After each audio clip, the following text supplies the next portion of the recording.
Hi guys! Welcome sa Engineered Math Channel. So ang topic natin ngayon is for differential calculus, which is limits at infinity part 3. So kung hindi nyo pa napapanood yung parts 1 and 2, ililink ko na lang sa description para mapanood nyo muna, para meron na kayong idea or background about the topic limits at infinity. So ito yung mahalagang concept na dapat nating alamin dito sa topic, itong theorem na yan. Apply natin yan sa mga problems. So tuloy lang natin yung pag-solve. Dun sa part 1 hanggang 2, umabot na tayo sa problem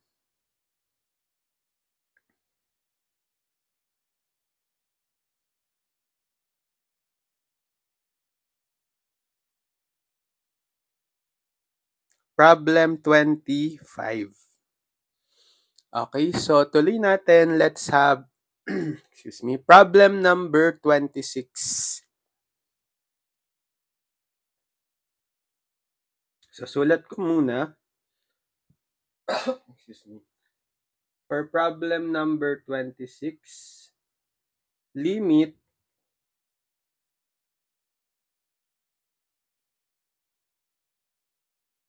of the square root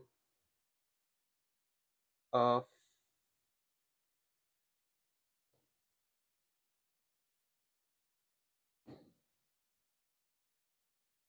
x squared minus 3x minus x as x approaches positive infinity.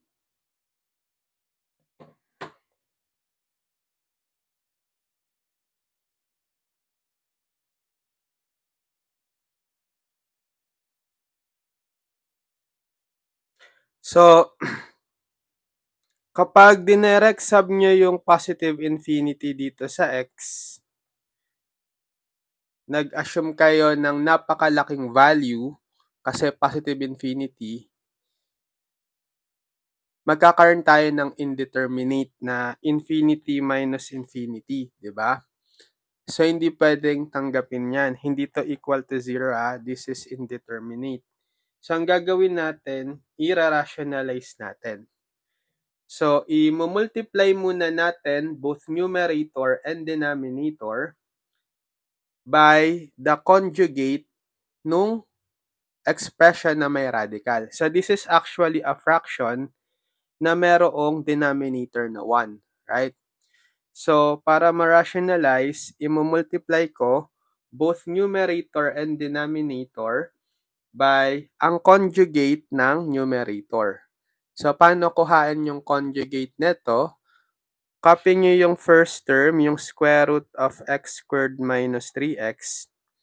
And then, yung additive inverse nung second term or yung opposite sign. So, kung negative x tayo, opposite niya is positive x. And then, copy nyo lang din to sa denominator, yung square root of x squared minus 3x plus x. Yan. And then, i-multiply na natin. So, numerator times numerator. So, kapag conjugate of each other yung minumultiply natin, difference of two squares na lang yan. Special product. So, square nyo yung first term, yung square root of x squared minus 3x. Then, minus square of the second term, x squared. Then, sa denominator, 1 times ito pa rin, di ba? So, square root of x squared minus 3x plus x pa rin. Then, limit as x approaches positive infinity. Tapos, isi-simplify natin. So, cancel na tong square root. Diba? So, magiging x squared minus 3x na lang minus x squared over the square root of x squared minus 3x plus x. Okay? So, simplifying and the limit as x approaches infinity pa. Then, simplifying yung numerator, x squared minus x squared, 0. So, matitira is negative 3x na lang sa numerator over denominator square root of x squared minus 3x plus x. Then limit as x approaches positive infinity. So, ang next naman natin is yung parang usual method kapag may rational algebraic tapos ang limit ay as x approaches positive or negative infinity. 'Di ba dinidivide natin both numerator and denominator by the highest power of x sa denominator? Ano 'yun? Meron tayong square root of x squared minus 3x plus x. So actually, same power lang yan kasi yung square root of x squared, kung kukuhain mo yung square root ng x squared, that's the same as x to the first, right? Ito rin, x to the first. So yun yung highest power of x, x na lang. So di-divide ko both numerator and denominator by x, or it also means i-multiply ko by 1 over x both numerator and denominator. Okay. So, distributing, magiging limit of negative 3. O, makakancel niya na to. And, by the way, bago natin gawin yan, i-apply muna natin yung, okay, so pwede na pala, sige. Kahit i-direct na natin. I-distribute na muna natin agad. So, negative 3x times 1 over x. So, cancel na si x. Bale, negative 3 na lang. Over square root. Ito, di-distribute square root of x squared minus 3x times 1 over x. Square root of x squared minus 3x over x. Plus x times 1 over x. So, cancel si x, 1 na lang. Then, limit as x approaches positive infinity. Okay, ngayon, hindi natin pwedeng ma-apply yung limit theorem dito na yung limit ng 1 over x to the r as x approaches positive or negative infinity is 0. Kasi, kailangan mapasok natin sa loob ng square root yung x. So, gagamitin natin yung formula na square root of x squared is equal to x if x is greater than 0, and square root of x squared is equal to negative x if x is less than 0. Kasi para siyang absolute value, di ba? Equal tong square root of x squared sa absolute value of x. And ang definition ng absolute value is ito. X if x is greater than 0 and negative x if x is less than 0. So, kailangan ma-represent natin itong x in terms of square root of x squared. Alin sa dalawa ang gagamitin natin? So, dahil yung x is approaching positive infinity, dito sa interval tayo titingin sa if x is greater than 0 para positive. So, ang value ng x na gagamitin natin is square root of x squared. Okay? So, pwede nyo ngayon i-plug in dito sa x yung square root of x squared para makapasok na yung x sa loob ng square root. Magiging single square root na lang. So, magiging limit ng negative 3 over the square root of x squared minus 3x over, so papalitan ko na to ng square root of x squared. Then, plus 1. Then, limit as x approaches positive infinity. So, magiging limit ng negative 3 over, so pag-iisahin ko na yan. Isang radical na lang, square root. Tapos, yung nasa loob is yung quotient nitong x squared minus 3x at x squared plus 1. Okay? Tapos, saka nyo di-distribute yung x squared. Divide each term on the numerator by x squared. So, limit of negative 3 over the square root of x squared over x squared minus 3x over x squared plus 1. Then, limit as x approaches positive infinity. So, magiging limit ng negative 3 over x squared over x squared, square root of x squared over x squared 1, minus 3x over x squared, cancel yung x, 3 over x to the first na lang, or 3 over x, plus 1 as x approaches positive infinity. Yan. So, pwede na nating ma-apply yung limit theorems. So, lahat ng may mga power of x sa denominator, ang limit nyon as x approaches either positive or negative infinity is 0. So, kapag constant naman, ang limit nyon is that same constant. So, sa numerator, limit ng negative 3 constant, negative 3 pa rin. So, i-distribute nyo lang yung limit. Okay? Pwede yun. Tapos, dito, ito, kokopyahin nyo pa rin yung square root, ha? Parang papasok si limit notation sa loob ng square root. Tapos, kukuhaan nyo isa-isa, limit ng 1, constant yon, so 1 pa rin. Minus limit ng 3 over x. So, may power of x ka sa denominator, diba? Sabi ko, ang limit niyan is kapag x is approaching 0, approaching positive infinity, 0. Plus, so limit ng 1, constant din. So, 1 pa rin ang limit. And then, simplifying, magiging negative 3 over square root of 1 minus 0, square root of 1, or 1, plus 1. So, negative 3 over 2. Okay, so the value of the limit is negative 3 halves.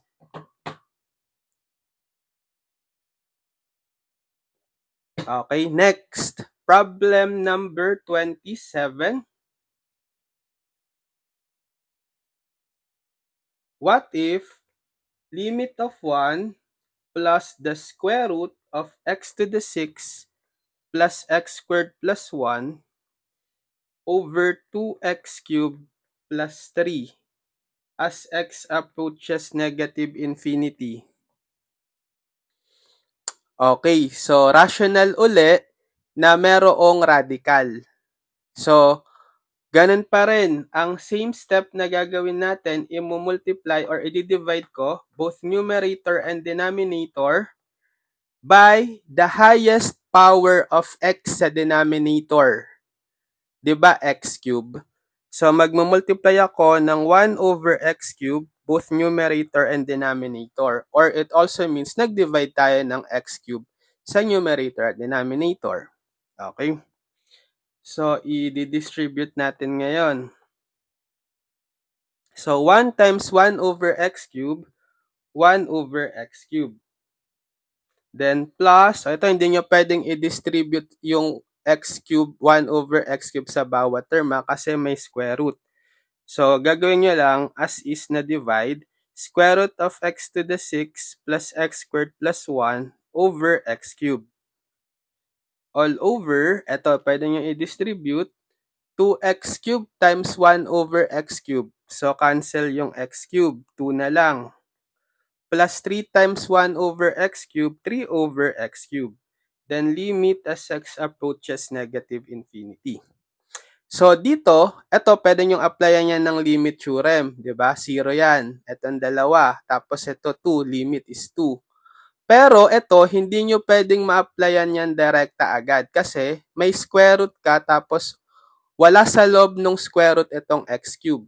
So, ipapasok natin sa loob ng square root dapat muna yung x cube. So, a-apply natin yung parang kanina. Diba? Ito yung ginamit natin kanina.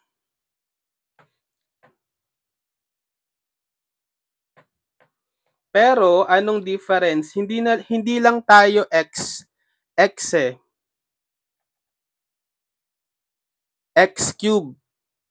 So, i-modify mo lang to, gagawin mo siyang square root of x cube squared is equal to x cube if x is greater than 0 and square root of x cube squared is equal to negative x cube if x is less than 0.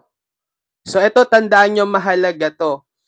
Ito, talagang magne-negative dapat siya kasi ang exponent mo ng x is add.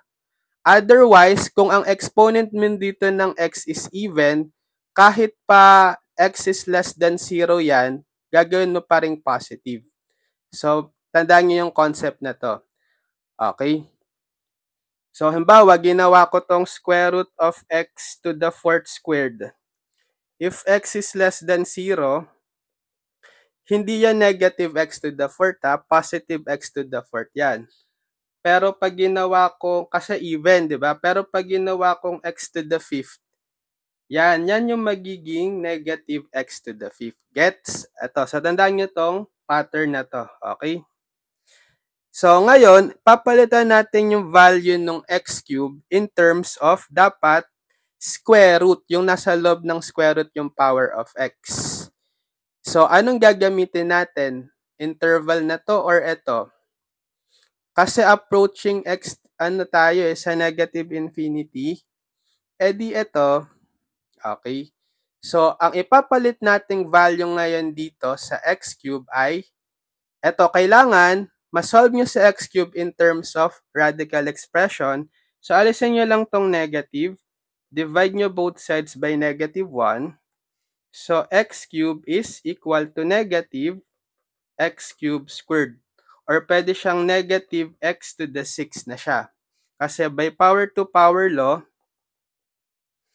x raised to 3 times 2, x to the 6. So, para makapasok yung power of x dito sa square root. So, papalitan na natin ngayon itong x cube ng negative square root of x to the 6. So, magiging, so copy ko na lang to, tapos i-replace na natin yung x cube dito by negative square root of x to the 6th. Yan. So, malaking difference yung sign kapag namali kayo sa sign, mamamali yung final answer nyo. So, magiging limit ng 1 over x cube. Etong negative na to, positive divided by negative, gawin ko na lang siyang negative sign. Tapos, magiging isang radical na lang yan, square root, ng quotient nitong dalawa. X to the 6 plus x squared plus 1 over x to the 6.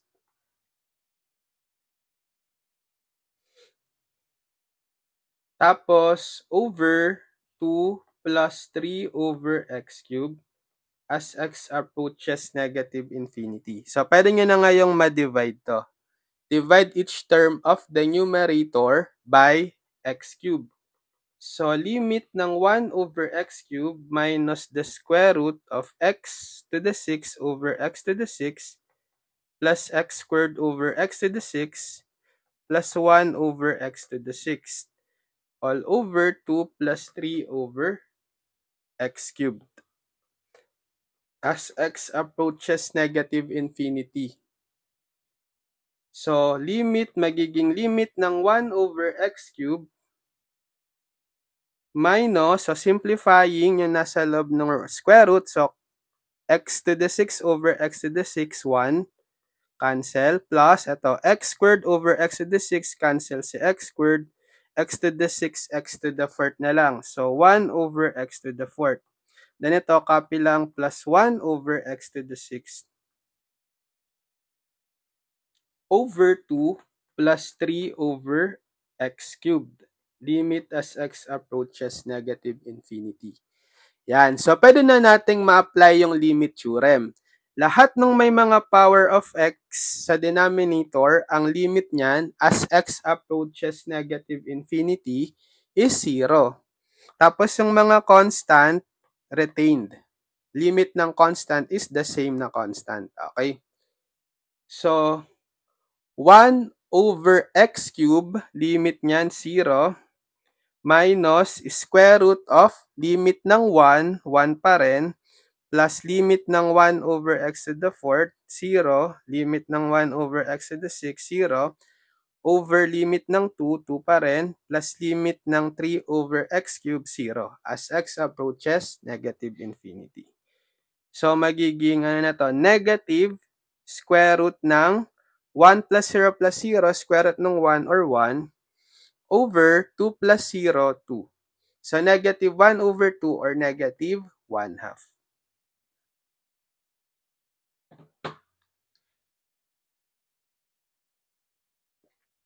Okay, next. Problem number 28. For problem number 28, limit of x plus the square root of x squared plus 2x as x approaches negative infinity. Yan. So, kapag dinirect sub nyo yung infinity dito, ibig sabihin mag-a-assign kayo ng napakalaking value, mag-i-indeterminate yan. Diba? Magkakaroon kayo ng infinity minus infinity. Hindi yan zero. Indeterminate. So, bawal tanggapin as the limit. Ang gagawin natin is i-rationalize kasi may radical. So, it is just a fraction na may denominator na 1, right? So, i-multiply ko both numerator and denominator by the conjugate netong may radical expression, yung numerator. So, paano yung conjugate ng numerator? Copy nyo lang yung first term na x, tapos, kuhain nyo yung additive inverse or opposite sign nung second term, itong square root of x squared plus 2x. So, since positive siya, ang opposite sign niya is negative. So, magiging negative square root of x squared plus 2x. So, ito yung conjugate nito. So, kopya nyo lang din sa denominator over x minus the square root of x squared plus 2x. So, pag minultiply natin yung numerator, kapag conjugate of each other, special product na lang, difference of two squares.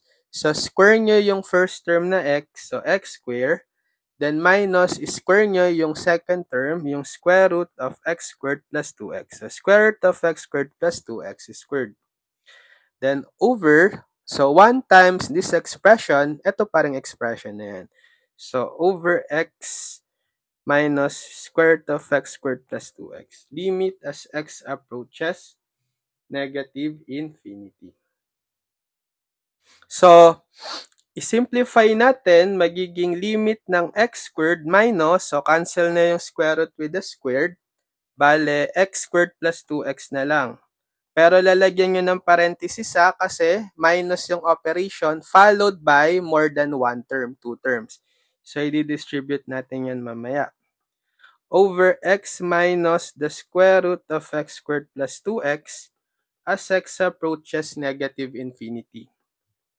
So, distribute yung negative nga. So, magiging x squared minus x squared minus 2x over x minus the square root of x squared plus 2x limit as x approaches negative infinity. So, ito mazi-zero, cancel. Matitira na lang sa numerator is negative 2x over the denominator x minus the square root of x squared plus 2x limit as x approaches negative infinity. Yan. So, parang yung normal problem na lang, rational na may radical. So, i-multiply ko uli by the highest power of x sa denominator. So, meron tayong x to the first, tapos may square root of x squared plus 2x. So, same degree lang yan kasi naka-square root yung x squared, that's just the same as first degree. Parang ito lang din, first degree. So, yun yung i-divide ko both numerator and denominator, x. Diba? So, 1, multiply ko both numerator and denominator by 1 over x. So, same lang sa pagdi-divide ng x sa numerator at denominator yan. So, i-distribute ko na. So, limit ng negative 2x times x. So, cancel na si x. Negative 2, cancel na natin si x. So, x times 1 over x. Cancel. Si x ulit, 1 na lang. And then ito, hindi nyo pwede yung i-distribute. So, kokopyahin nyo lang yan as is kasi may square root tayo eh. So, square root of x squared plus 2x over x as x approaches negative infinity. Yan. So, hindi pa natin pwedeng ma-apply yung limit theorem dito sa part na to. Etong mga constant, pag kinuha mo yung limit niyan as x approaches negative infinity, constant pa rin, same constant. Pero dito, hindi pa ma-apply yon. Yung limit theorem, kailangan maipasok natin itong x sa loob ng square root. So, apply natin yung formula uli. Square root of x squared is equal to x if x is greater than 0, and square root of x squared is equal to negative x if x is less than 0. So, dapat itong x ma-represent natin either in terms of positive square root of x squared or negative square root of x squared. So, depende kung ano ina-approach na value ni x. Kasi ang ina-approach na value ni x ay negative infinity. So, saang interval siya pasok? Dito sa x less than 0 para negative. So, therefore, ito yung gagamitin nating representation. Isa-solve natin sa x in terms of square root of x squared para mapasok siya dito. Bale, i-divide, kasi may negative ka pa dito. So, divide ko muna by negative 1 para x is equal to square root of x squared over negative 1 or negative square root of x squared. So, yun yung ipapalit nating value dito. Negative square root of x squared. So, sige, copy ko na lang to.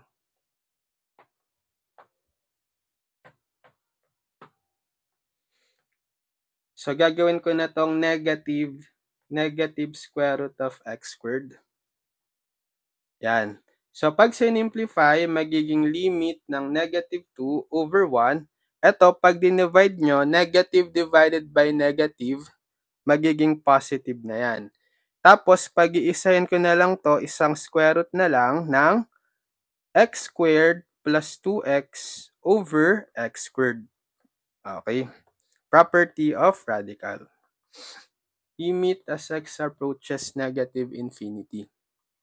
So, magiging limit ng negative 2 over 1 plus, so square root ng distribute yung x squared, divide each term on the numerator by x squared. So, x squared over x squared plus 2x over x squared. Limit as x approaches negative infinity. So, limit ng negative 2 over 1 plus the square root of, so x squared over x squared cancel, 1 na lang, plus 2x over x squared, so cancel si x, itong x squared sa baba, x to the first na lang. So, magiging 2 over x. Okay? Then, kukuhain na natin yung limit. Pwede na yan kasi meron na tayong mga power of x sa denominator.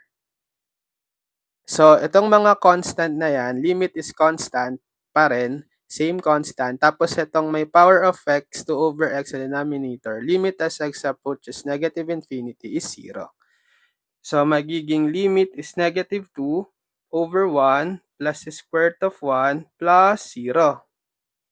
So, simplifying, negative 2 over 1 plus the square root of 1 plus 0, square root of 1 or 1, right? So, negative 2 over 1 plus 1, 2, or negative 1. Gets? Okay, problem 28. Next. Problem number 29. Limit ng 3 minus x squared over the square root of 4x to the fourth plus 1 plus x squared as x approaches positive infinity.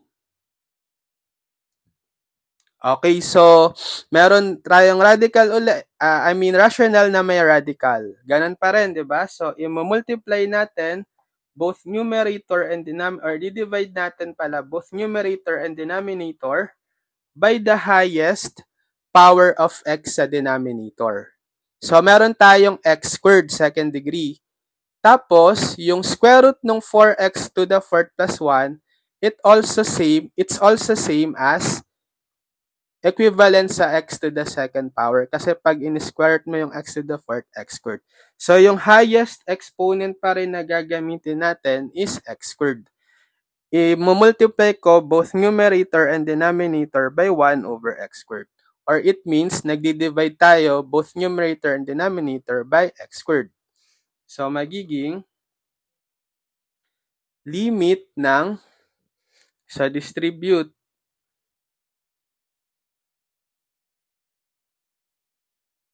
three times 1 over x squared, 3 over x squared. Minus x squared times 1 over x squared. So, cancel si x squared. 1 na lang. Then, over, so ito, i-distribute natin sa denominator magiging square root of 4x to the 4th plus 1 over x squared plus x squared times 1 over x squared, cancel, 1 na lang. Yan. So, ito, pwede nyo nang makuha yung limit niyan as x approaches positive infinity. Pero ito, hindi pa. Kailangan maipasok muna natin yung x squared sa loob ng square root. So, apply natin yung concept ng kanina. Sige, copy ko na lang yung kanina.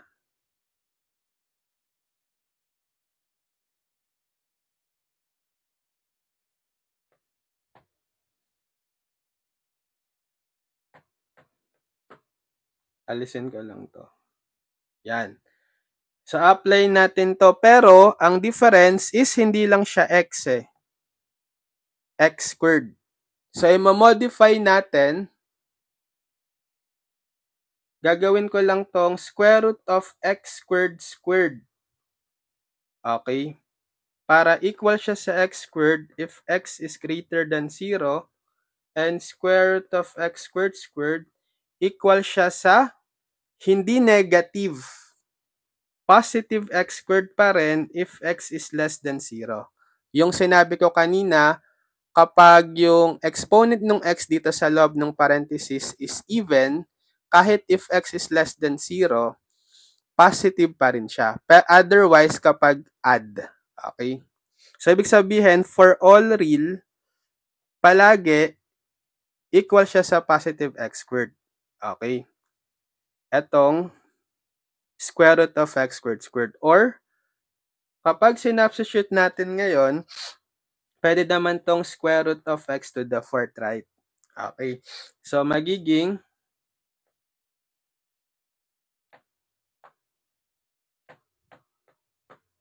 papalitan ko na to ng square root of x to the 4th.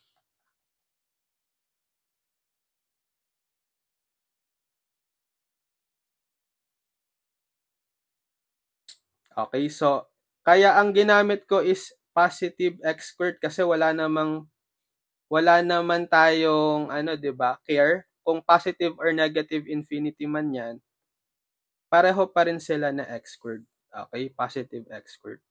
So, kapag pinasok na natin to o pinag-isa na nating radical, magiging limit ng 3 over x squared minus 1 all over isang square root na lang ng divide nyo 4x to the 4th plus 1 over x to the 4th plus 1 as x approaches positive infinity. So, limit ng 3 over x squared minus 1 over the square root of, so i-divide nyo 4x to the 4th over x to the 4th plus 1 over x to the 4th plus 1 as x approaches positive infinity. So, limit ng 3 over x squared minus 1 over the square root of, so 4x to the 4th over x to the 4th, 4 na lang, plus 1 over x to the 4th, plus 1. Limit as x approaches positive infinity. Yan, pwede nyo nang makuha yung limit, diba? By theorem, lahat ng may mga power of x sa denominator, kapag kinuha nyo yung limit as x approaches positive infinity, 0. Tapos yung limit ng mga constant, same na constant. So, ang limit neto is 0, limit neto is 1, over the square root, limit ng 4, 4 pa rin, limit ng 1 over x to the 4th, 0, plus limit ng 1, 1, as x approaches positive infinity. So, simplify, 0 minus 1, negative 1 over square root of 4 plus 0, square root of 4, and ang square root ng 4 is 2, plus 1. So, negative 1 over 2 plus 1, 3. Negative 1 over 3 or negative 1/3. So, this is the value of the limit.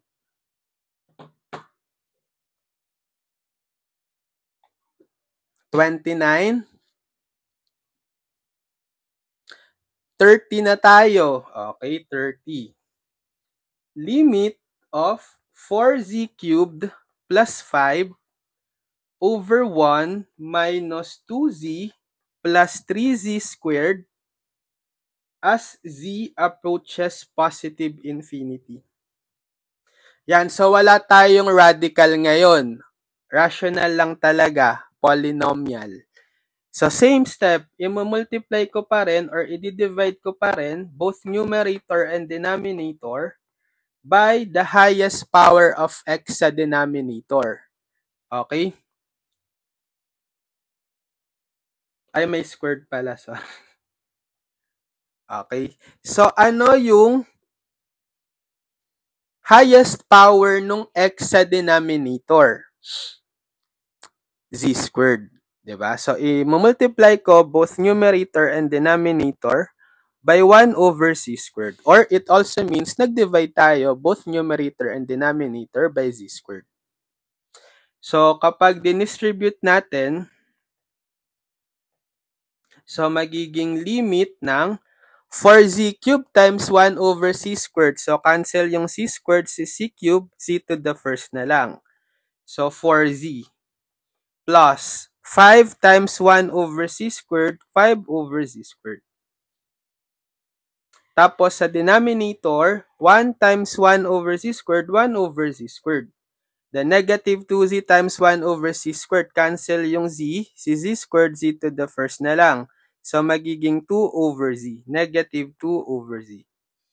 And then, plus 3z squared times 1 over c squared, so makakancel yung c squared, 3 na lang. Then, limit as z approaches positive infinity. Yan. So, applying yung theorem, lahat ng may mga power of x sa denominator, ang limit niyan is 0 as z approaches positive infinity.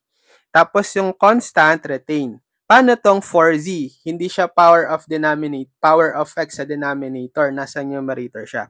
So ang gawin nyo lang, mag-assign kayo ng napakalaking value, let's say infinity. So 4 times positive infinity plus, so ito nga, lahat yan, yung limit niyan is 0, ito rin 0, 0, tapos yung limit ng 3, constant 3 pa rin. So matitira is 4 times positive infinity over 0 minus 0 plus 3, 3. So, di ba kapag minultiply mo sa 4 yung infinity, infinity pa rin. Over, kahit i-divide mo pa siya sa 3, or actually nagmumultiply ka ng 4/3 sa infinity.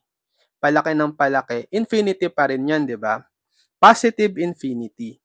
So, ang sagot is positive infinity. Pero halimbawa, nagkaroon ka ng isang negative man lang dito sa taas or negative sa baba, magiging negative infinity na siya, di ba? Kasi negative times positive, negative. Pero since positive 4/3 yung nakamultiply kay infinity, positive pa rin siya. So, infinite yung sagot, infinite limit. So, pwede yun, infinite limits at infinity. Okay? So, I think hanggang dito na lang tayo. Yan, ang dami na nating na-solve, 30 problems. So, sana na-master nyo na tong topic, limits at infinity. Okay, so siguro next lesson na tayo. After nito, baka limits of trigonometric or continuity. Yung mga discontinuity ng functions at a number. Abangan nyo lang yung next video tutorial natin. So, subscribe na kayo sa ating YouTube channel, Engineered Math. Ililink ko na lang sa description yung mga past video tutorials ko, pati yung pinaka-playlist na din. Okay? Para mapanood nyo lahat ng video tutorials ko for differential calculus. Link ko yung differential calculus playlist para lahat ng lessons simula sa unang lessons nyo sa DIFCAL hanggang sa dulo ay meron na kayong pwedeng panoorin. Gawin nyo ng guide yon yung video tutorial playlist ko sa Differential Calculus para sa buong subject nyo na Calculus 1 or DIFCAL. Pwede nyo nang i-binge watch, i-marathon kung kailangan nyong mag-advance study or mag-review for your exam. Okay? So, good luck sa mga nagtitake ng Calculus 1 na galingan nyo, kayang-kaya nyo yan. Mag-aral lang mabuti, mag-practice, mag-solve ng maraming problems. Parang yung ginagawa natin dito sa tutorial, nagsosolve tayo ng maraming problems. Okay? At gawin nyo lang guide nga yung video tutorials ko sa YouTube. Engineered Math YouTube channel. I-binge watch nyo Differential Calculus playlist. Papasa na kayo niyan. Malaking tulong na yan. Okay, sige. See you on my next video tutorial. God bless everyone. Bye-bye.